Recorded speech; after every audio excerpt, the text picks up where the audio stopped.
Far too often these days in film and television, or streaming rather, you get product that is all icing and no cake. Tease, tease, tease, no payoff. And it's a serious problem in the lack of talent and skill, or there's just too many hoops and checklists you got to go through, which is the priority, rather than an actual story and whatnot. And you end up just slapping them out. Or some people get really arrogant and stubborn and lazy in their later years and don't have it anymore. Something of that nature results in either episodes that are just bad all around, or making it even worse, there's some seeming promise of something, a tease, but it was all a bait and switch, and there was really nothing there at all. Kind of in the case with the previous episode of Doctor Who and Boom, which had elements there that could have been a really good episode, but the execution was terrible, and of course stumbling over itself with its political statements and whatnot. You were never going to get to any compelling narrative or what have you. So then this is followed up with 73 Yards, which probably, there's still some more episodes to go, will be looked at as the high point. Certainly, ratings-wise, it got more. It had a bit of a boost for this one. Especially, and it's somewhat surprising considering how far things plummeted with Boom, despite the return of Moffat and all that. But here you get the episode, and the obvious joke is, well, there's barely any Shooty Gatwa in it. And of course, it's an all Ruby episode, which, hey, I'm fine with that.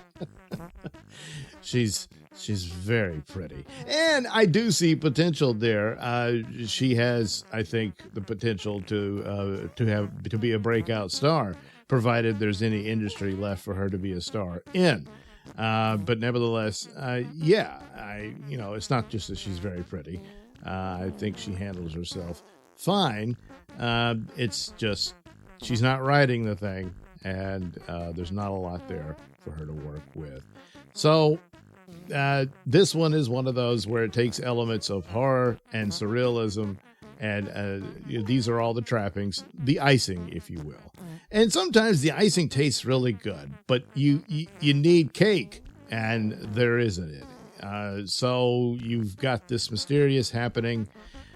You have to conclude it's magic, and I suspect it is, because this episode isn't complete, and it's more of the backstory of Ruby that's been going on, that there's something different and special about this special girl, and I suspect we'll find out that she's one of these extra dimensional entities, like Toy Collector, or Toy Maker, Celestial Toy Maker, and the Maestro character.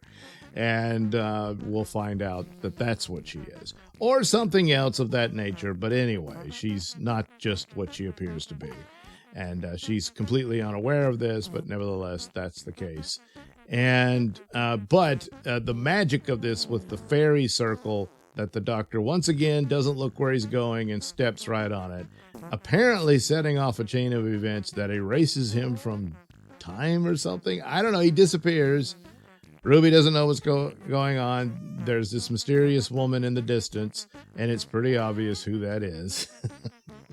I don't know if it took a while for people to figure out, but it's interesting. It's horror elements, this sort of thing where she's pursued. Everybody, she can't get to the woman. They're always 73 yards apart, and that's the weird anomaly of it. Other people can walk up to her. And when they do, they talk to her and they freak out and they want nothing to do with Ruby. Why is this? We don't know. It never really answers that. The whole thing, the crux of it is the Doctor made mention of this future prime minister who's going to be really horrible and awful and all of that. So guess what? Ruby meets this candidate, and of course this is the political messaging there, that he's this nasty guy, and he's of the Albion party. And of course, he's like, I had to claw my way. I had to work hard to get those people, the pissants, you know. But anyway, he wins, and Ruby becomes a part of the campaign. She thinks this is the key to what's going on. Years go by in her life. She's trying to deal with this. She goes to unit, but then they approach the woman, and then they turn on her and want nothing to do with her and disappear. All this type of thing. The TARDIS sits there and wails on a rock, and nothing comes of it. She can't get back into it. Why? I don't know. She does have a key, but anyway, all this stuff, and the elements of it, the trappings are fine in a lot of ways, and how and the weirdness of it plays out. Except it really doesn't, of course. But it's just, you go forward and forward in her life, and she's dating and stuff. But this has really destroyed her life, and the emphasis on it that she was abandoned and adopted and this sort of thing, and now she's completely alone because every time someone encounters that other woman, they want nothing to do with her and all that. But ultimately, when you get to the prime minister, she realizes that he's a bad man, he's got to be stopped, and all this stuff. But if she could get him to confront the mysterious woman, it would freak him out and ruin his plans to, he's openly saying he wants nuclear weapons. So, okay. And that's his campaign plan. And he wins. Yeah. But anyway, it works. She's able to do this. She keeps herself 73 yards from him, and suddenly the woman's next to him. He turns to her, and all of a sudden he panics and runs away. Now, before, they all did this. They were freaked out and ran away, but the ones that knew Ruby, which this guy did know her now, they wanted nothing to do with her. In his case, there's none of that ever happens. He just immediately resigns, and the media is like, what the hell? What's going on? And he just, well, ask her. And then he runs away and hides in his home. And that's that. He's not going to be prime minister. And Ruby has effectively changed time. And the significance of that is that the doctor made this statement about the guy, is that he's really bad. And when he start showcasing him that he's this obsession with nuclear weapons, was he destined to start a nuclear war? And in that case, the history or the future of Earth has been altered, quite drastically. This war will not occur, at least not under this guy, and not when it originally had happened, because the doctor is aware of it. And yet, oh well. So ultimately, who's the woman? Well, it's Ruby. It's her older self. We jump forward and forward all through her life, and then she's an old lady. Looks like in hospice, perhaps, at the end there. And then, she sees the back of the head of the woman, and she's in her room, and then it's her, and suddenly she's back at the TARDIS, seeing her younger self with the doctor. And this time the doctor almost steps on the fairy circle, and Ruby's able to stop him before he does it. So therefore it's untouched, and the event never happened. Now, how does this happen? What was it? Reverberations of the TARDIS that made this occur and pulled the doctor out of time? And then Ruby goes through this, and then her older self alters the event, and it never happens. Even though her older self is appearing in repetition, she keeps doing the same thing over and over with hand motions and stuff. I don't know. Now, another episode will explain it, and I doubt it. I doubt it will do it completely. I think it'll just go into, well, Ruby is this, extraordinary entity or what have you. And there you go, magic and stuff. And that'll be about it.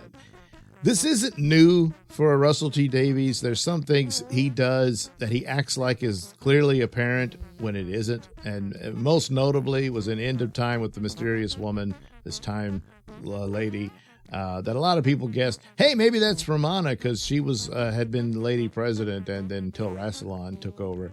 And but it makes sense she would still be on the High Council and that sort of thing. And yeah, you could make that argument. Others, Susan returned and became a part of the High Council, and that's why she's so important. But Russell says, no, it wasn't any of those. It was the doctor's mother. It was obviously the doctor's mother. And I'm like, it's not obvious. It's not there at all. There's just this mysterious woman, and it remains unanswered. And he just, I said it in the interview, so there you go. It's canon now. No, it isn't. It's lazy. And this is even more so, because I suspect there's really nothing there other than the clues and teases of Ruby being this special person. It just explains this weird thing happened, and it would only happen with her. And that's, then why wouldn't it happen all the other times? I mean, she turned into another creature because she stepped on a butterfly. Yeah. Will it be resolved? No. So it's just more of the laziness. Some fairly decent icing for the cakeless cake, but that's about it. So anyway, much ado about nothing yet again. Just not as nasty and insulting as some previous efforts, but nevertheless, a whole lot of nothing. But Ruby's pretty. She sure is pretty.